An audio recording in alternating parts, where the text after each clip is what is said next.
Praise the lord. మన ప్రభువైన యేసుక్రీస్తు నామంలో అనుదిన దైవ కృపా కార్యక్రమం ద్వారా ఈ దినం దేవుని మాటలు వింటున్న దేవుని బిడ్డలు ఆత్మీయులైన మీ అందరికీ ప్రత్యేకమైన వందనాలు తెలియపరుస్తూ ఉన్నాం.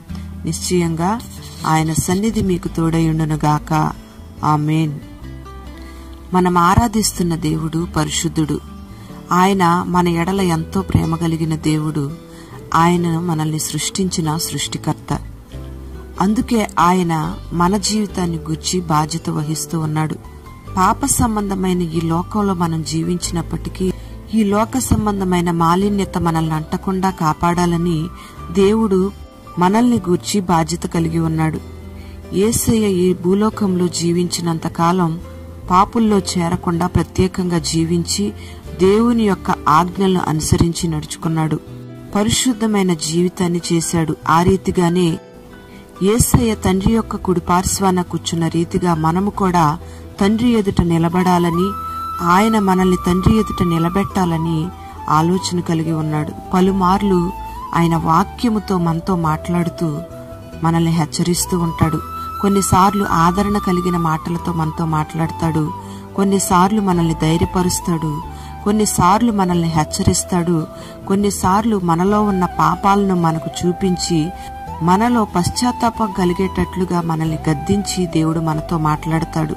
కొన్నిసార్లు ఆయన మాటలు మనకు వింటుంటే కఠినంగా అనిపిస్తాయి.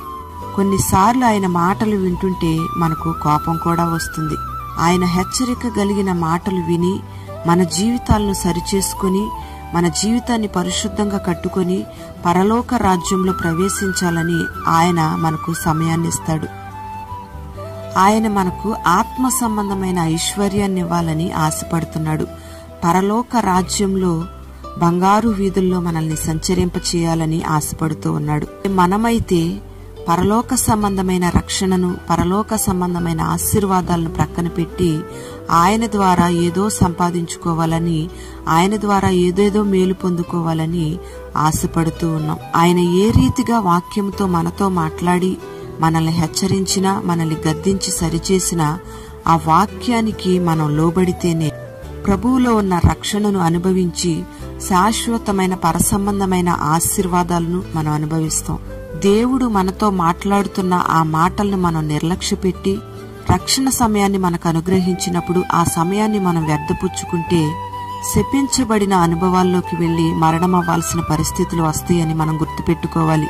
యుగయుగాలు నిత్య నరకాగ్నిలో ఉండాల్సిన పరిస్థితులు వస్తాయి.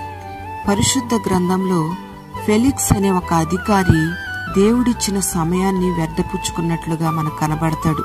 ఫెలిక్స్ అనే ఈ అధిపతి పౌలుని పిలిపించుకుని పౌలుతో యేసయ్యను గూర్చిన మాటలు వింటూ ఉన్నాడు.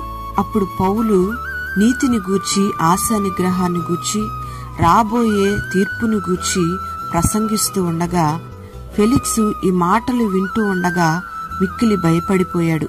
ఫెలిక్స్ కు దేవుని మాటలు వింటుంటే ఎందుకు భయం కలిగిందంటే, ఫెలిక్స్ మహా అవినీతిపరుడు. 3 భార్యలతో కలిసి విచ్చలవిడిగా ప్రవర్తిస్తూ ఉన్నాడు. లంచగొండిగా జీవిస్తున్నాడు. మూర్ఖుడైన ఒక అధికారిగా ఉన్నాడు. భయంకరమైన పాపపు జీవితంతో జీవిస్తున్నాడు ఈ ఫెలిక్స్. అందుకే పౌలు నీతిని గూర్చి, ఆశా నిగ్రహాన్ని గూర్చి, రాబోచున్న న్యాయ తీర్పును గూర్చి ప్రసంగిస్తూ ఉన్నప్పుడు అతనికి భయం కలిగింది.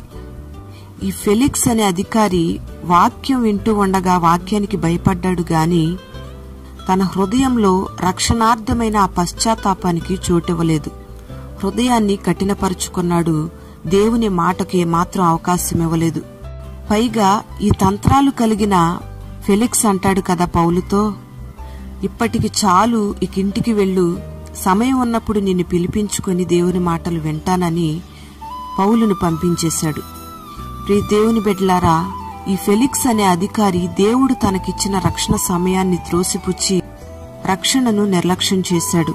పౌలు అన్యాయముగా బంధకాల్లో ఉంచబడినప్పుడు పౌలును విడిపించడానికి పౌలు ఏమైనా లంచమిస్తాడేమోనని ఈ అధికారి పౌలు దగ్గర నుంచి వస్తున్న ఆ డబ్బు కోసం ఎదురుచూస్తున్నాడు గాని పౌలు దగ్గర నుంచి వచ్చే ఆ పరలోక సంబంధమైన రక్షణను ఆశించలేదు. మనుష్యుల చేత మంచివాడిని అనిపించుకోవాలని ప్రయత్నం చేసి తన హృదయంలో రక్షణకు ఏమాత్రం చోటివ్వకుండా పాపాన్ని విడిచిపెట్టకుండా జీవించి తన హృదయాన్ని కఠినపరుచుకున్నాడు. అందుకే శపించబడి ఈ ఫెలిక్స్ చనిపోవడం జరిగింది. ప్రియ దేవుని బిడ్డలారా, దేవుని వాక్యం మనతో మాట్లాడుతున్నప్పుడు మనకి భయం కలుగుతుంది. ఆ భయాన్ని బట్టి మన జీవితాల్ని సరిచేసుకుని దేవునికి మన జీవితాలను అప్పగించుకుంటే మనం ఆశీర్వాదకరమైన మార్గాల్లో నడిపించబడతాం. లేదంటే ఈ ఫెలిక్స్ వలె హృదయాన్ని కఠినపరుచుకొని సమయాన్ని మనం నిర్లక్ష్యపరిస్తే శపితమైన అనుభవాల్లో వెళ్లవలసిన పరిస్థితి వస్తుంది. ఇది మనం గమనించుకుని దేవుడిచ్చిన సమయాన్ని మనం సద్వినియోగం చేసుకుందాము గాక. ఆయన మనతో మాట్లాడుతూ ఉన్నప్పుడు ఆయన మాటకు మనం లోబడి ఆయన రక్షణను అనుభవించుదుముగాక. పరిశుద్ధుడా, ప్రేమాస్వరూపి, జీవము కలిగిన తండ్రి, నీకు స్తోత్రం చెల్లిస్తూ ఉన్నాం. ఈ మాటలు విన్న నీ బిడ్డలందరినీ పేరు పేరున దీవించమని ప్రార్థన చేస్తూ ఉన్నాం. మమ్మల్ని ప్రేమించిన దేవునిగా మాతో పలుమార్లు మాట్లాడుతూ మమ్మల్ని గద్దిస్తూ హెచ్చరిస్తూ నీ రక్షణ మార్గాలను మాకు తెలియపరుస్తూ పరలోక మహిమను గూర్చి మాకు ప్రకటిస్తున్న దేవుడవు. ఈ మాటలు వింటున్న నీ బిడ్డలు నీ మాటల్ని ఏమాత్రం నిర్లక్ష్య పెట్టకుండా మీరిచ్చిన సమయాన్ని సద్వినియోగం చేసుకొని పశ్చాత్తాప హృదయంతో మనస్సులో నీకు చోటిచ్చి పాపాన్ని పరిత్యజించి నిన్ను వెంబడించే కృపను మీరు కలుగు చేయండి. ప్రతి ఒక్కరికి రక్షణ వస్త్రాన్ని మీరు ధరింప చేయండి. మహిమ, ఘనత, ప్రభావాలు మీరు పొందుకొని నీ బిడ్డలను దీవించమని యేసు నామములో అడుగుచున్నాము తండ్రి. ఆమేన్.